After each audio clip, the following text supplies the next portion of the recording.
Thank you, Dr. Watson. Now, managing your team and your lab in the U.S. Welcome, Dr. Machelle Pardue. Hello, my name is Machelle Pardue. Today I'm going to talk to you about how to manage your team and your lab, particularly if you live in the US. So managing your team is a very important aspect of what we do in academia. And it takes a lot of time and effort, but it's well worth it because having a productive team and one that is happy really goes a long way to making us all happy as managers. So for me, actually, team management can take more time and energy than, particularly mental energy, than I actually spend on my science. So it's not an easy thing, and it's also not something that we're trained to do, typically through our various years of training. So today I'd like to focus on three aspects of team management. The first one is strategize. The second is aligning expectations. And the third is to motivate. So what do I mean by strategize? Well, as the leader of your lab, it's really important to be the one who has the vision of what the goals are, of where you're headed and what needs to be done. And that can be short-term goals, like what we need to do this week or what needs to be done in the next couple months. But it can be very long-term goals, like we have this funding from NIH, and at the end of 5 years, we need to have X, Y, and Z completed. So there can be very different types of goals that we're thinking about. But as the leader of the lab, only you actually have the ability to see everything, to see all the different components and to be able to put that together. So we really have to take time to strategize, to think about what are our goals and what we need to do and what pieces need to be in place to actually achieve those goals. And this is something that actually I think is hard to take the time to do. We're very busy and it feels like, oh, I don't have time to think about that. But if we put in some time to really strategize about what needs to be done in what order, that can facilitate reaching that goal much easier. So some examples. So one example might be have a student who just joined your lab, and you have to think about, well, how much time are they going to actually have in the lab to do research? So in the US, most of our students are in programs that require taking classes in the first and second years. And so they're not in the lab nearly as much as we'd like. So that has to be part of the strategizing. Okay, well, how much time do I really have of this individual, and being realistic about what they can actually get done. There's other aspects of those goals in the timeline. Again, taking the graduate student as an example, do they have a thesis, and does the thesis have a deadline? It has to be done in a certain number of years. So those sorts of things also need to be considered.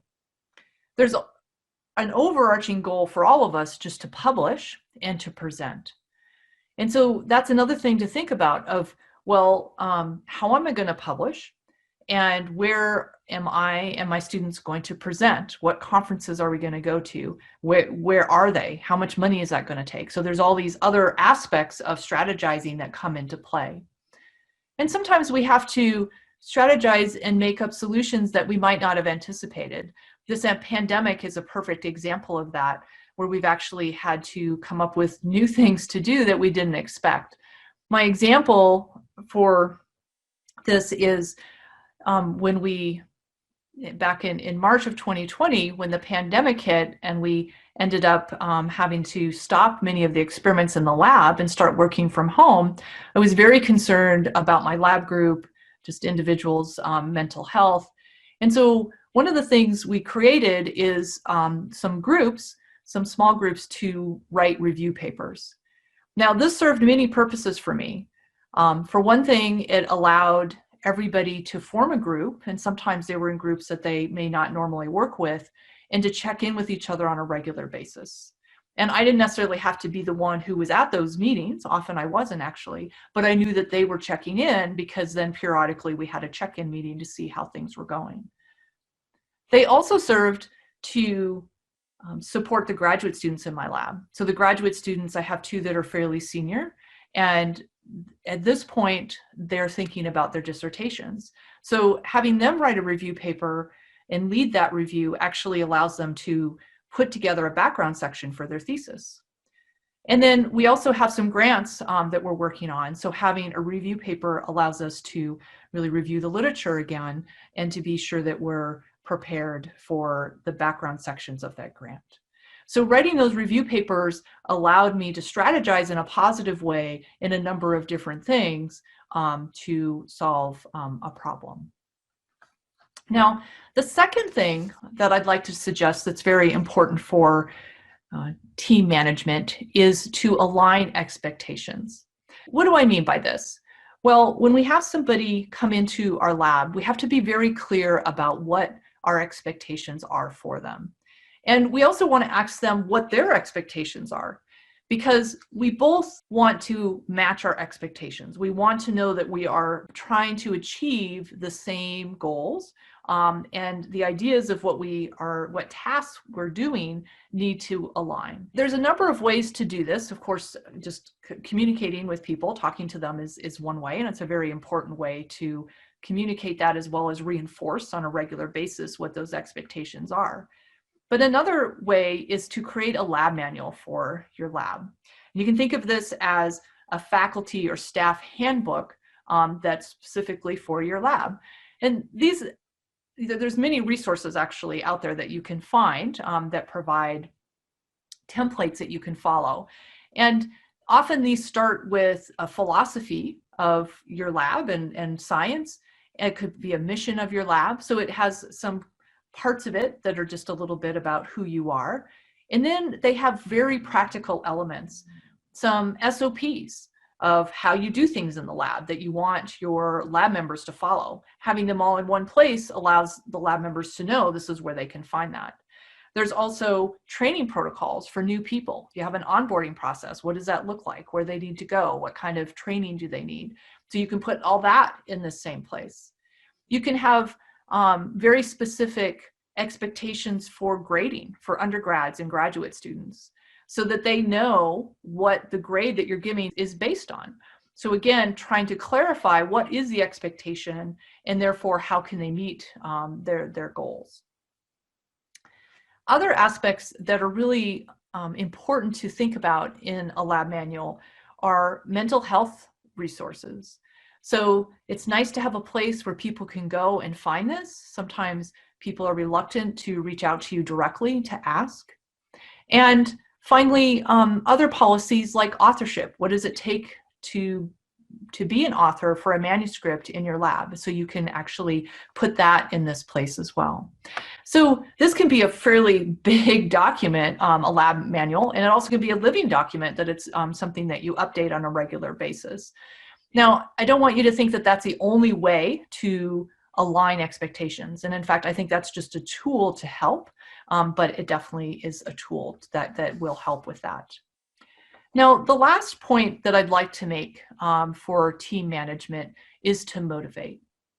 So it's really important for a manager to be able to figure out how to motivate the people that are working under them to do the job that they need to do. And there's, part of motivating somebody is that they have to feel valued, and that they feel like what they're doing is very valuable, and that they're actually going to have success at doing it. So when you have those two items, then people are more highly motivated to achieve the goal. Now, in order to do this, it's really important that we listen. And we have to actively listen, both with our ears, but also with our eyes, and watching people and their body language, so we really understand how they're feeling and not just what they're saying. So to do this, it takes time. And I think that you actually have to schedule time to talk to individuals and get to know them. And truthfully, like sometimes you feel like you don't have time to do that. Before the COVID pandemic, we often could have little short hallway conversations with people because you could see them and maybe have a sense of, oh, this person's doing okay, or I know they have this coming up, or whatever. But during this period when we've been virtual, I've actually purposely made appointments, weekly appointments with various members of my lab so that I can check in on a very regular basis and see how they're doing and chat with them. And sometimes it's about research and sometimes it's about their personal goals and what's happening in their life. And that's an important aspect of finding out how to motivate somebody. Another part of this is in motivating is to build trust. And again, building trust takes time, but you want to build trust by really being there for the individuals in your lab meeting. And so that might be small things like showing up for meetings on time, being respectful of their time. If they give you a manuscript to review, being realistic about when you can get it back, and then in that timely fashion to return it to them. And it also can be big things like being there for a presentation or a lecture or writing a letter of recommendation. Now, when I think of motivation and motivating individuals, I also think of fostering their independence.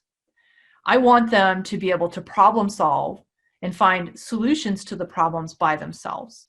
When I want to motivate them, I want to lead them towards a solution, but I don't actually want to give them the solution. And that can be difficult because sometimes the solution can be pretty obvious to somebody who's been in the lab for a long time, but they have to find it themselves with some assistance.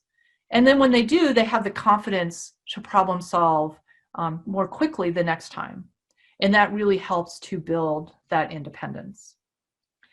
So these meetings that you have to get to know the individuals in your lab to help figure out how to motivate them also allows us to really get to know people and to understand what their goals are. And sometimes these include professional development goals. Maybe they want to be able to speak more clearly or more confidently, or do some other aspects that you can also work on in the lab. So those are the key points that I wanted to make today about managing your team. It's important to think about strategizing, creating goals for your lab and your lab members. It's important to align expectations so that they match and people are happy and productive. It creates a very good lab culture. And finally, we want to motivate our lab members by being supportive and building a trustful relationship that will foster independence